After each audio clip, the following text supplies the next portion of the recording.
इसमें मधुरिमा क्या है, संपत्ति पंजीकरण कार्यालय गई।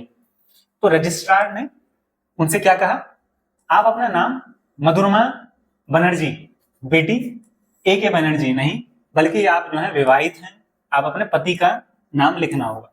देखिए हो क्या रहा है यहाँ पे, वो संपत्ति जो रजिस्ट्रेशन के लिए गई, अपनी संपत्ति का रजिस्ट्रेशन करने के लिए, उनके जो अब ये महिला हैं, इनके जो पिता का नाम लिखा होता है इनके साथ, तो फादर ऑफ, मतलब यहाँ पर जो है जो महिला है इनके पापा का नाम लिखा होता है इनके साथ में। अब ये विवाहित हैं, तो यहाँ पर जो है इनसे कहा गया कि आप जो है अपने पति का नाम लिखना चाहिए। आप जो विवाहित हैं तो आप अपने पति का नाम लिखें, उन्हीं का सरनेम लिखें साथ में। आपके पति का उपनाम राव है, तो इसलिए आपका नाम क्या हो जाएगा, मधुरिमा राव। तो आप जो सरनेम है वो अपने पति के अनुसार लगाएं, और वो अभी तक क्या कर रही थी, अपने पिता का नाम लगा रही थी, उसी के अनुसार।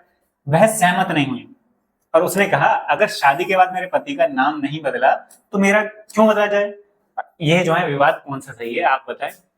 देखिए भारतीय समाज में जो है इस तरीके की जो है ये मानसिकता है कि एक महिला का विवाह होने के पश्चात उसका जो पति का जो सरनेम है वो लगा लिया जाए, परंतु पति का जो है सरनेम उसमें क्यों नहीं बदला गया, उसमें भी तो बदलाव होना चाहिए। तो यही बात ये कह रही है कि महिला होने के नाते उन्हें क्यों बदलना है सरनेम, जब पति का सरनेम नहीं बदला तो उन्हें भी नहीं बदलना।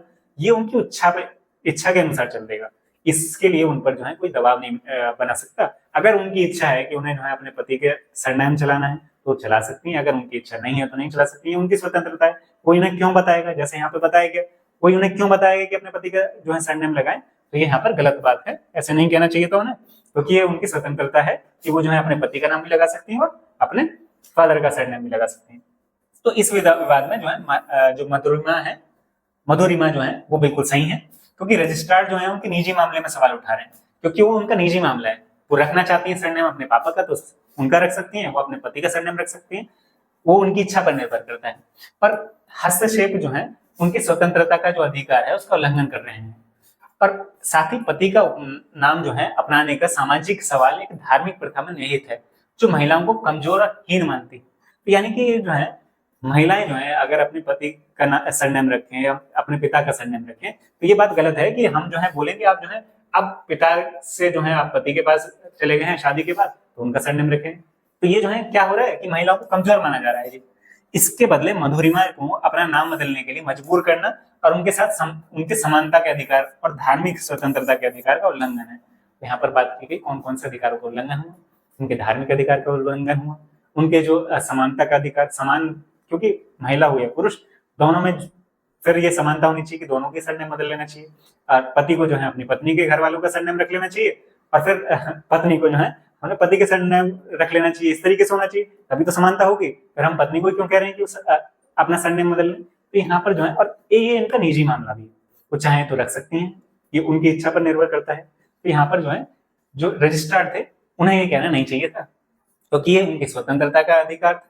दूसरा जो है यहाँ पर धार्मिक अधिकार था उनका कि वो रख सके, नहीं रखना चाहते। तो यहाँ ये इस क्वेश्चन में आपको सरनेम से रिलेटेड बताया कि जो भारतीय समाज में किस तरीके से जो है सरनेम जो है बदलने के लिए जो है एक रजिस्ट्रार बोल रहे हैं कि आप अपने पति का सरनेम रखें। ऐसा नहीं बोलना चाहिए, क्योंकि उनका स्वतंत्रता का अधिकार है उनका, वो रखना चाहें या नहीं रखना चाहें।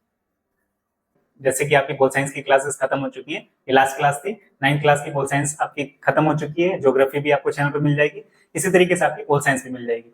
और अब ये जो पोल साइंस के बाद आपको हिस्ट्री की क्लासेस भी देखने को मिलेंगी चैनल पर। 9th क्लास का कोर्स लगभग पूरा हो चुका है, एसएसटी का 3 सब्जेक्ट हो चुके हैं, एक सब्जेक्ट आपको कुछ ही दिनों में आपको वो भी मिल जाएगा। तो आपका इस तरीके से 9th क्लास का कोर्स आपका जुलाई में ही आप कंप्लीट कर सकते हैं, अगर करना चाहते हैं। बहुत इजीली आपका हो जाएगा और आपको कुछ ही वीडियोस में कवर भी हो जाएगा। तो आप जितनी जल्दी कर सकते हैं सिलेबस कंप्लीट, आप अगर आप करना चाहते हैं तो एक बार में आप वीडियोस लगाइए छुट्टी वाले दिन और कंप्लीट कीजिए। तो अगर आपको वीडियोस पसंद आ रही हैं तो चैनल को सब्सक्राइब करें, वीडियो को लाइक करें, अपने दोस्तों के साथ शेयर करें। Thank you.